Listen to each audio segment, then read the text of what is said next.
Oke, sudah siap ya? Tunjukkan penampilan terbaikmu. 1, 2, 3, dimulai. Assalamualaikum warahmatullahi wabarakatuh.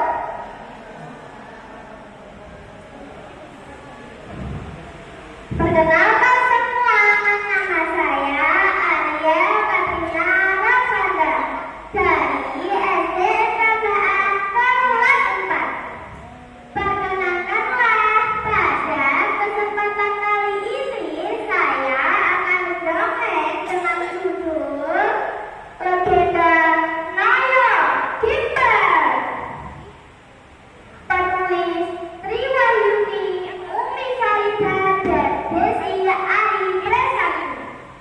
Diterbitkan oleh Balai Bahasa Jawa Tengah, Kementerian Pendidikan dan Kebudayaan tahun 2017.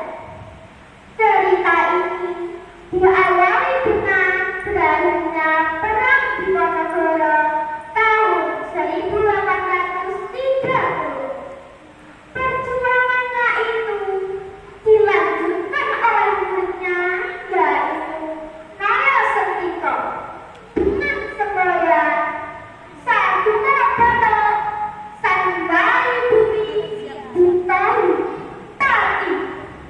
Walaupun hanya seluas jari, kalau itu bumi harus kita pertahankan sampai mati.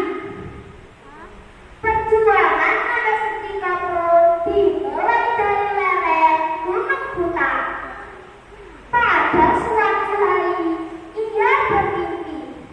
Ia disuruh bertapa di suatu tempat untuk mencapai cita-citanya.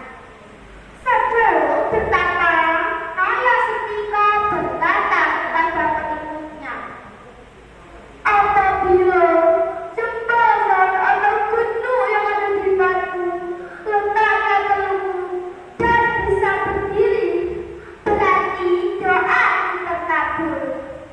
Tetapi Noyo Sentiko tidak mengucapkan apa tujuannya bertapa. Berhari-hari, berbulan-bulan, jembatan itu belum berdiri juga.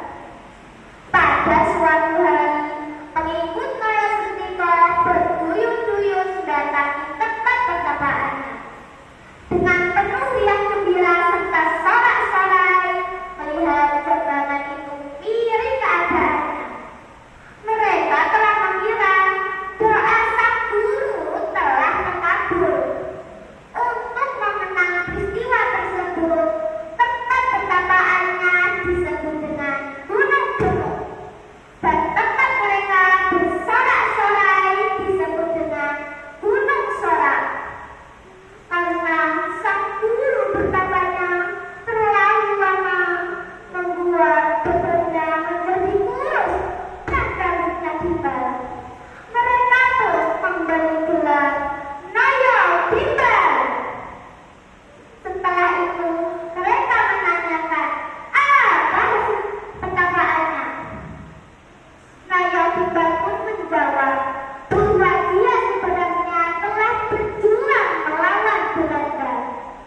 Noyo Gimber pun menanyakan kesediaan murid-muridnya untuk menjadi prajurit. Mereka pun serentak menjawab siap. Maka tempat tersebut disebut dengan Gunung Prajurit. Di sini mulailah perjuangan Noyo Sentiko. Noyo Sentiko membuatkan maklumat atau woro-woro. Pengumuman bahwa siapapun yang menjadi pegawai Belanda harus kita lawan. Tempat tinggalnya woro-woro tersebut disebut dengan Desa Woro. Pada suatu hari terjadi pertempuran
Sebenarnya kami tidak memusuhimu.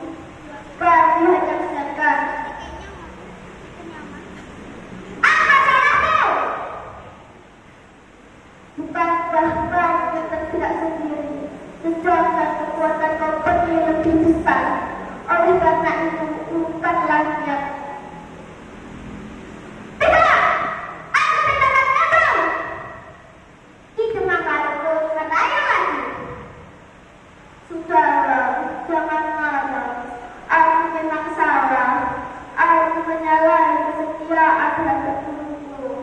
Oleh karena itu, ambillah senjata gagahmu ini. Bunuh saja aku dengan senjata gagahmu ini. Kalau dibantu terperanjat, ia tak sanggup membunuh temannya sendiri. Itu makamu merayu lagi. Noyo, bukan waktunya kita mesti pergi dari pertiwi ini. Bila kamu tak mau mengerti, berarti nyiksa temanmu sendiri. Kembalilah ke tempat. Tidak! Aku tidak sedih! Itu makamu meyakinkan lagi. Sebenarnya aku itu tidak berpihak kepada teman. Hanya cara lain dengan cara.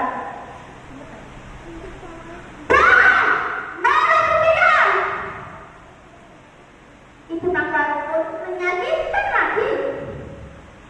Kalau kamu tak mau mengerti, bunuh saja aku dengan senjata gagahmu.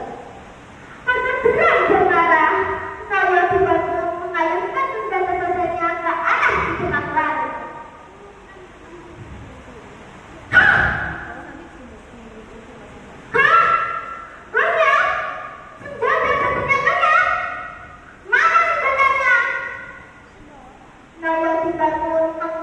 Diri dari pertempuran.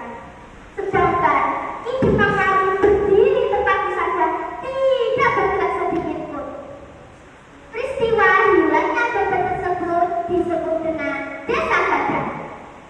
Kemudian Ki Makarim melangkah terbuka di lembah bahwa Nayodhima telah kabur dari pertempuran, sehingga tak berhasil ditangkap. Tetapi pengetahuan itu lalu ada orang lain yang melapor bahwa sebenarnya Ki Makarim setuju dan sepakat dengan Nayodhima. Mendengar laporan itu pun Bupati Lembah marah. Kemudian Ki Makarim pun merasa malu. Ia pulang tidak ke rumahnya. Kepergiannya itu pun tidak meninggalkan bekas. Bekas kedemangannya pun disebut dengan Desa Waru. Nayodhima pun melanjutkan perjuangannya ke arah selatan Desa Gajah. Ia pun beristirahat di suatu tempat untuk mengembalikan semangat juang mereka. Tempat timbul mereka mengumpulkan semangat berjuang mereka. Tempat tersebut disebut dengan Desa Sulat. Berita Nayodhima pun terdengar oleh Bupati Blora. Bupati Blora saat itu adalah kekitangan dari Belanda. Ia pun membuat kemuslihan, yaitu menyuruh putrinya menari jagungan atau tayub. Saat itulah Nayodhima dan pasukannya disergap dan tertangkap. Beginilah riwayat Nayodhima, sama seperti gurunya, yaitu